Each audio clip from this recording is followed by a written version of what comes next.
dan pergolakan terbagi menjadi 3 peristiwa. Yang pertama ada pemberontakan Ratu Adil atau sering disebut APRA. Yang kedua ada peristiwa Andi Aziz dan yang ketiga ada peristiwa RMS.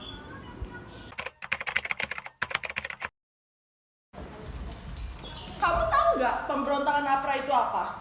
Gak tahu. Kenapa?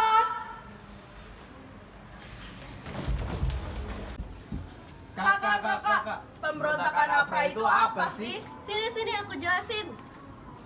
Jadi, pemberontakan Angkatan Perang Ratu Adil adalah peristiwa kudeta militer yang berlangsung di Bandung pada tanggal 23 Januari 1950. Kudeta APRA dilakukan oleh pasukan KNIL di bawah pimpinan Kapten Raymond Westerling. Kapten Raymond Westerling adalah sosok yang dikenal dalam peristiwa pembantaian Westerling di Sulawesi Selatan pada tahun 1946 sampai 1947. Sementara Angkatan Perang Ratu Adil adalah kelompok milisi pro-Belanda yang didirikan oleh Kapten Raymond Westerling pada masa Revolusi Nasional Indonesia. Kebanyakan direkrut dari bekas prajurit KNL, terutama regimen pasukan khusus dengan jumlah pasukan sekitar 2.000 orang pada tahun 1950. Latar belakang timbulnya pemberontakan APRA adalah mulai dibubarkannya negara bagian bentukan Belanda di Republik Indonesia Serikat yang bergabung kembali ke Republik Indonesia. APRA tidak menyetujui adanya rencana pembubaran Republik Indonesia Serikat melalui hasil konferensi meja bundar di Den Haag pada tahun 1949. Tujuan pemberontakan APRA adalah untuk mempertahankan adanya negara-negara federal dalam Republik Indonesia yang dipimpin oleh Soekarno. Angkatan Perang Ratu Adil, APRA. Alasan pemberontakan. Angkatan Perang Ratu Adil, APRA, dibentuk oleh Kapten Raymond Westerling pada tahun 1949. Merupakan milisi bersenjata yang anggotanya terutama berasal dari tentara Belanda atau KNIL. Yang tidak setuju dengan pembentukan Angkatan Perang Republik Indonesia Serikat APRIS di Jawa Barat, yang saat itu masih berbentuk negara bagian Pasundan. Basis pasukan APRIS di Jawa Barat adalah Divisi Siliwangi. APRA ingin agar keberadaan negara Pasundan tetap dipertahankan sekaligus menjadikan mereka sebagai tentara negara federal di Jawa Barat. Karena itu, pada Januari 1950, Westerling mengultimatum pemerintah Republik Indonesia Serikat atau RIS. Ultimatum ini segera dijawab Perdana Menteri Hatta dengan memerintahkan penangkapan terhadap Westerling. Jalannya pemberontakan. APRA menyerbu kota Bandung secara mendadak dan melakukan tindakan teror. Puluhan anggota APRIS gugur. Diketahui pula kemudian kalau APRA bermaksud menyerang Jakarta. Ingin membunuh antara lain Menteri Pertahanan Sultan Hamengkubuwono IX dan Kepala APRIS Kolonel TB Simatupang. Akhir pemberontakan. Karena gerakannya sudah gagal, lantas Westerling melarikan diri ke Belanda. Di Indonesia banyak yang mengecam aksi dirinya dan pasukannya.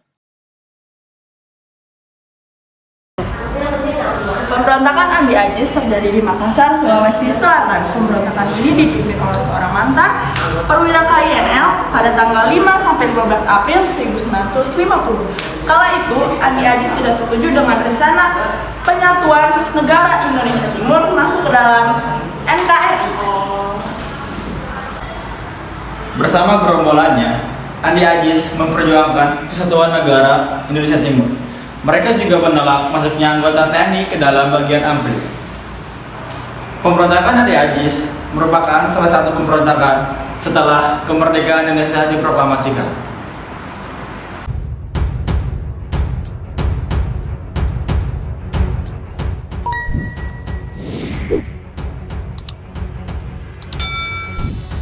Setelah Indonesia merdeka, kehidupan di tanah air tak langsung damai.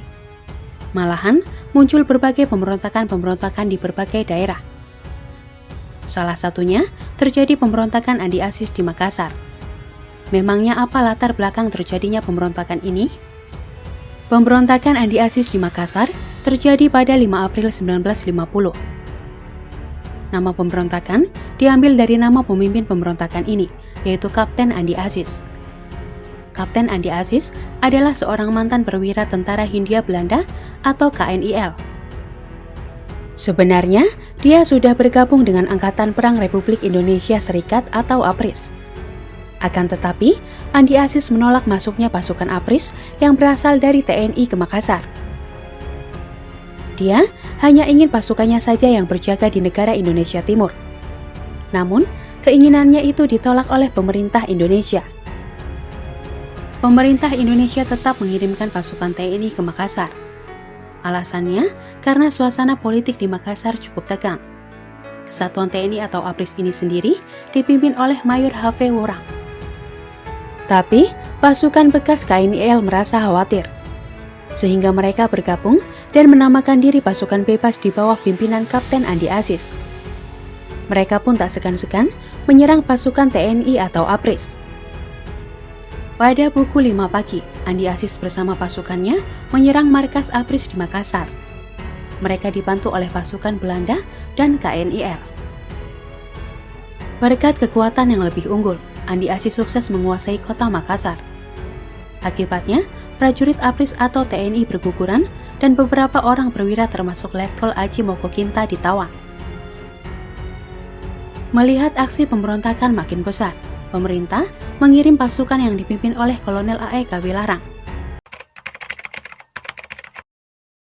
Pemberontakan Republik Maluku Selatan. Pemberontakan RMS ini merupakan gerakan separasi yang berpusat di wilayah selatan Maluku yang diproklamasikan pada tanggal 25 April 1950. Gerakan ini didalangi oleh mantan Jaksa Agung Negara Indonesia bagian Timur yang bernama Saumokil. Ia bertujuan untuk melepaskan wilayah Maluku dan NKRI. Indonesia Serikat atau RIS. Kemudian Soekarno yang sebelumnya adalah Presiden RI diangkat menjadi Presiden RIS. Di sini RI merupakan negara bagian dari RIS ya. Setelah beberapa bulan berbentuk federasi, muncul gagasan untuk kembali ke bentuk negara kesatuan. Nah, disinilah masalah mulai muncul. Pastinya ada pihak-pihak yang kontra dengan gagasan membentuk negara kesatuan. Salah satunya yaitu Christian Sumokil. Sumokil saat itu merupakan jaksa agung di negara Indonesia Timur. Ketika wacana kembali ke bentuk negara kesatuan muncul, jelas Sumokil menolak keras hal tersebut. Ia seakan tidak ingin kehilangan posisi di negara Indonesia Timur. Ia ingin NIT tetap berdiri. Ia tak ingin Angkatan Perang Republik Indonesia Serikat atau APRIS dari Pulau Jawa masuk ke wilayah NIT. Sumokil adalah orang di balik gerakan Andi Aziz yang meletus di Makassar pada 5 April 1950. Setelah pemberontakan Andi Aziz dan pasukan bekas KNIL dinilai gagal, ia lantas terbang ke Ambon menggunakan pesawat militer Belanda. Ia tiba di Ambon pada 13 April 1950. Saat itu kota Ambon dikuasai oleh bekas pasukan KNIL.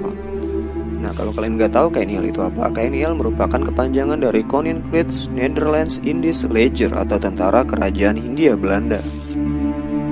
Pasca KMB, otomatis KNIL dibubarkan. Dan kemudian APRIS atau Angkatan Perang Republik Indonesia Serikatlah yang menaungi keamanan negara. Banyak juga mantan anggota KNIL yang bergabung dengan APRIS. Namun banyak pula yang menolak bergabung dengan APRIS. Mereka melakukan penolakan keras ketika APRIS masuk ke NIT. Melihat banyaknya pasukan yang sepaham dengannya dan juga ribuan warga Ambon yang berkeinginan mendirikan negara baru, akhirnya Sumokil bersama orang-orang lokal Ambon segera mendirikan negara baru. Saat itu, Johannes Manuhutu yang menjabat sebagai kepala daerah Maluku Selatan didesak untuk segera memproklamirkan berdirinya negara Republik Maluku Selatan. Di bawah tekanan pasukan-pasukan bekas KNIL, Manuhutu kemudian memproklamirkan berdirinya Republik Maluku Selatan pada 25 April 1950. Memenuhi kemauan yang sungguh, tuntutan dan desakan rakyat Maluku Selatan, maka dengan ini kami proklamirkan kemerdekaan Republik Maluku Selatan, de facto dan de jure, yang berbentuk republik, lepas daripada segala perhubungan ketatanegaraan negara Indonesia Timur dan RIS, ucap Manuhutu sebagai proklamator. Kemudian Manuhutu diangkat menjadi presiden pertama RMS. Lalu bagaimana dengan Sumokil? Apa jabatannya? Saat itu Sumokil belum memiliki pengaruh yang kuat di Ambon, tak sekuat Manuhutu. Ia kemudian menjabat sebagai Menteri Luar Negeri RMS. Johannes Manuhutu hanya menjadi presiden selama 14 hari saja, terhitung hingga 3 Mei 1950. Kemudian ia mengucap sumpah kembali setia kepada Ibu Pertiwi. Sumokil lantas mendapatkan jabatan tertinggi di RMS sebagai presiden. Bekas anggota KNIL yang turut dalam pembentukan RMS pun kemudian naik pangkat tinggi. RMS pun resmi berdiri. Wilayah RMS yang diklaim antara lain Pulau Ambon, Pulau Seram, dan Pulau Buru yang merupakan pulau-pulau besar di bagian Maluku Selatan. Ibu kotanya adalah Ambon. Ini adalah bendera RMS yang dipakai hingga 2011. Setelah tahun 2011, RMS memiliki bendera yang didominasi warna merah dan strip biru putih hijau di kiri bendera. Lambang RMS menampilkan burung merpati putih Maluku bernama Pombo. Lagu kebangsaan RMS adalah Maluku Tanah Airku.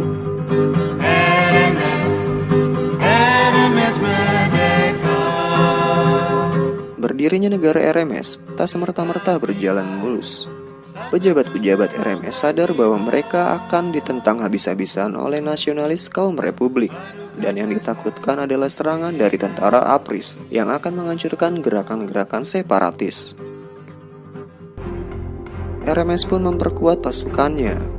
Bekas sersan tentara KNIL diangkat menjadi panglima angkatan perang RMS, seperti Dance Samson, Thomas Nusi, Sopakua, dan lain-lainnya. Ratusan bekas anggota KNIL dengan dibantu ribuan pemuda bersenjata tombak dan panah kemudian menjadi kekuatan inti militer RMS. Dengan semakin kuatnya militer RMS, wajar saja jika mereka cukup disegani oleh APRIS atau TNI. Hal ini cukup membuat Presiden Soekarno pusing, dikarenakan darah saudara sebangsa mungkin akan berjatuhan karena konflik kepentingan. Untuk mengatasi separatisme di Maluku, Presiden Soekarno mengambil langkah diplomasi damai dengan mengirim tim yang diketuai oleh putra daerah Maluku yaitu Johannes Leimena. Namun, upaya mediasi gagal. Sumokil dan pengikut-pengikutnya menolak ajakan persatuan tersebut. Jalan damai dirasa buntu. Presiden Soekarno selaku panglima tertinggi mau tak mau harus menindak tegas Sumokil CS dengan menerjunkan pasukan TNI